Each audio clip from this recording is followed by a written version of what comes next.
Hola, ¿cómo están? Hoy es 22 de junio de 2020. Quiero contar un testimonio que lo titulo Falta de gustos por las vigilias. Quizás sea un poco largo, voy a tratar de ser sintético, pero no perder detalle de las cosas que creo que pueden ser importantes. Bueno, para dar contexto, el grupo de oración viene creciendo, pero eh, tenía ganas de que entre más personas, de que sea de bendición para más gente y para mí. Entonces era una oración que hacía todos los días a Jesús y le decía que yo no voy a usar los métodos del mundo, del marketing, de la promoción para el grupo de oración. Porque eso sería el yo el que está tratando de promocionar el grupo.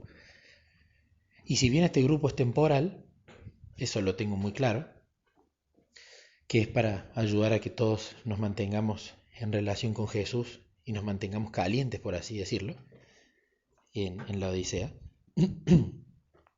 Quería que entre más gente y era una oración que le hacía, pero le decía, vos sos el que tenés que traerla. Si vos me impresionás para mandar a una persona, yo se lo mando. Pero yo no voy a andar promocionándolo, entrenar. No, porque eso siento que es el yo y el trabajo ese tiene que ser tuyo. Fue una oración. Y también me estaba pasando algo. Me estaba pasando algo en lo que nunca le fui totalmente sincero a Jesús y era el tema de las vigilias. Cuando comencé con momentos a solas con Cristo, el hablar con Jesús y repetirlo durante mucho tiempo en el día no me costó. Yo creo que como yo venía de afuera de la iglesia, eh, por eso me fue fácil. Y creo que justamente cuando caiga la lluvia tardía y tengamos que convertir a la gente que está fuera de la iglesia, les va a ser fácil la oración. Porque simplemente van a tener que aprender algo nuevo, no desaprender una vieja manera de orar y aprender una nueva. Entonces, la verdad no hubo complicación. Y como a mí siempre me gustó leer, el tema de meditar las escrituras tampoco se me hizo difícil y fue un deleite.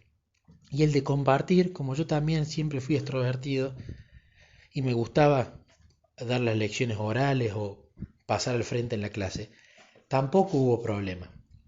Entonces, gracias a Dios, esos no fueron obstáculos, pero hay algo de momentos a solas que siempre a mí me costó horrores, que fueron las vigilias.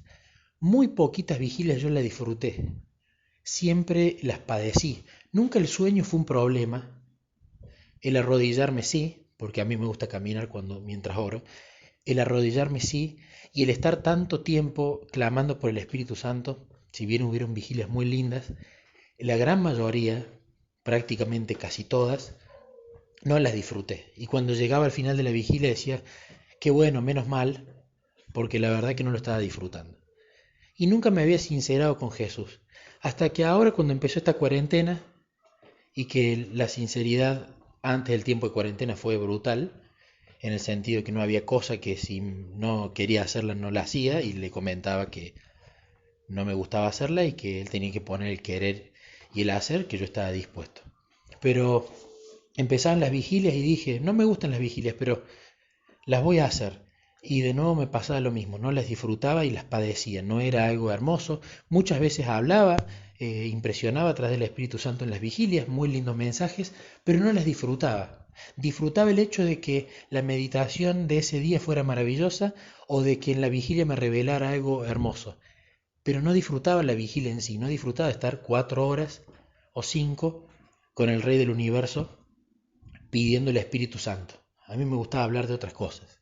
Entonces esto me preocupaba. Hasta que un día llegó una vigilia que lo organizaron y que era de 12 de la noche a 7 de la mañana. 7 horas de vigilia. Yo le dije a Jesús, no la voy a hacer. No la voy a hacer porque no tengo ganas, porque es un montón de horas, pero algo dentro mío era hacerla la vigilia. Y yo le decía, no la voy a hacer porque la estoy haciendo obligado. No tengo ganas de hacer nada obligado. La cuestión es que la terminé haciendo la vigilia. Y para mí no me gustó.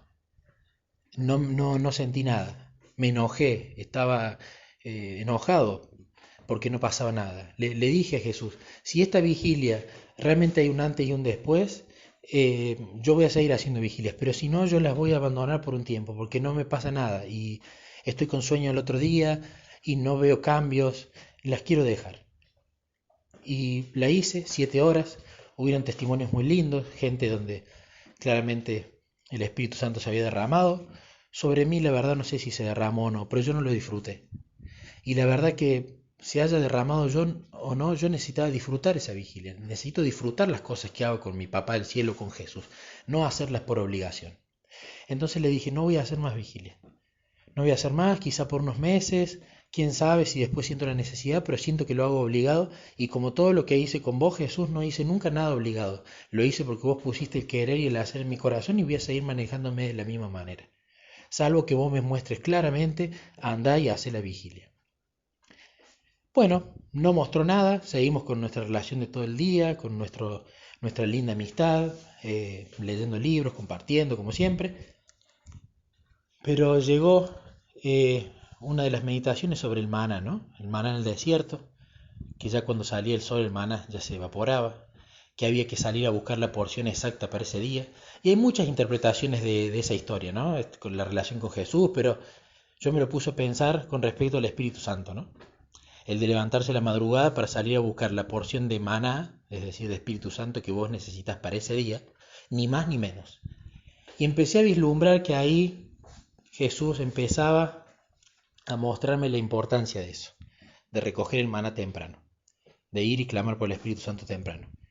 Pero bueno, lo anoté en el libro de anotaciones de las meditaciones para irlas registrando, pero nada más.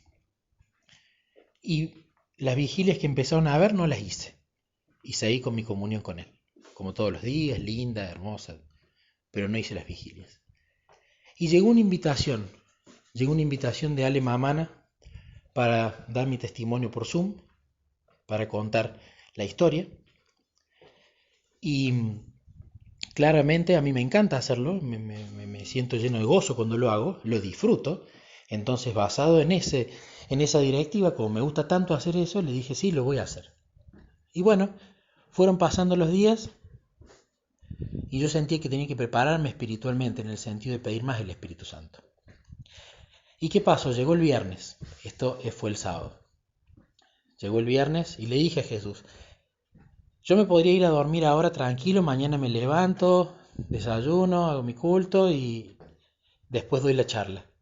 Pero como yo tengo facilidad para hablar, tengo facilidad para expresarme, tengo facilidad para hablar delante de una cámara, no tengo pánico escénico y tengo muchas lindas cosas que contar, siento, Jesús, que si yo me levanto y hago eso, el que se va a sentar ahí a hablar va a ser Nicolás Bertoa.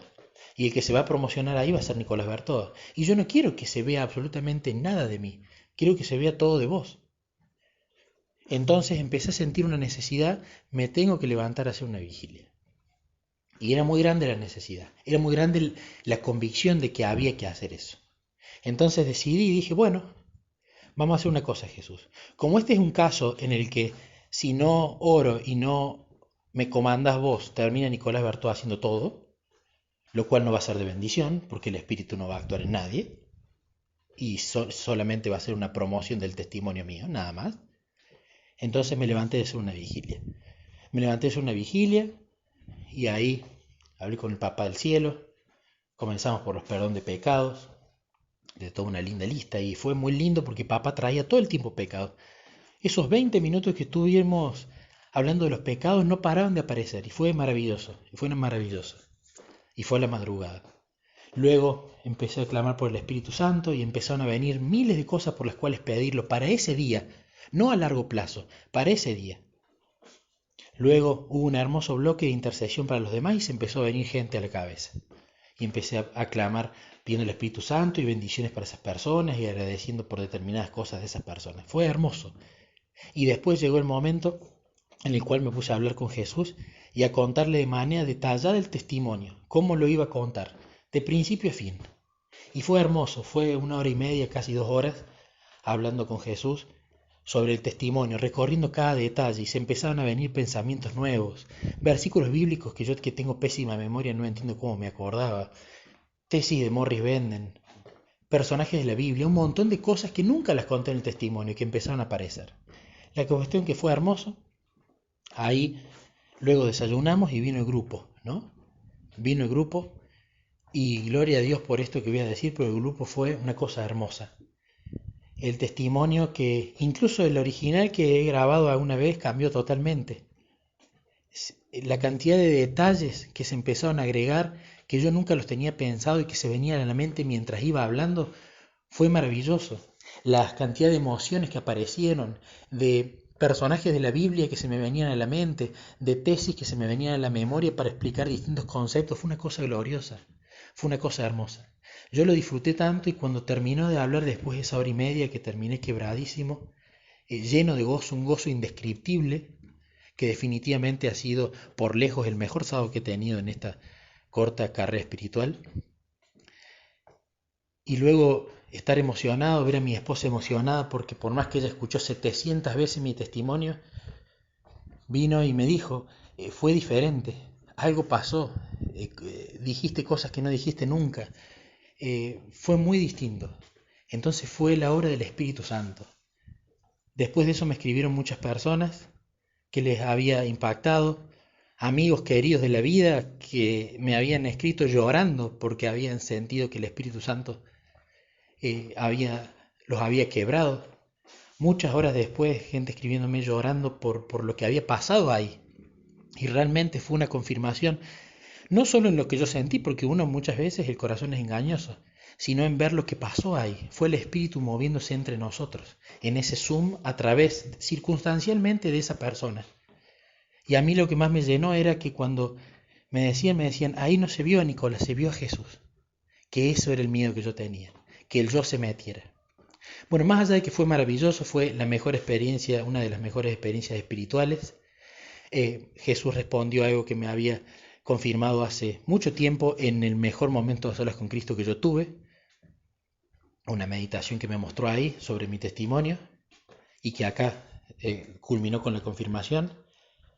Luego de que se diera este grupo, se agregaron bastantes personas a los grupos de oración, lo cual también respondió Jesús la oración. Pero, ¿a qué voy yo con esto? ¿Por qué cuento esto? ¿Cuál es el objetivo de contar este testimonio? Que el hecho de no hacer nada obligado yo creo que es clave. Pero es clave decirle a Jesús, no lo quiero hacer obligado. Quiero que vos pongas el querer y el hacer y yo pongo el ejercicio de ejercer mi voluntad de manera deliberada para permanecer en vos. Pero vos pones el querer y el hacer. Y yo obedezco. Pero de acuerdo a que vos me impulses a hacerlo. No a que mi yo lo impulse a hacer. O a hacerlo obligado. Porque si lo hago obligado ya entro en legalismo.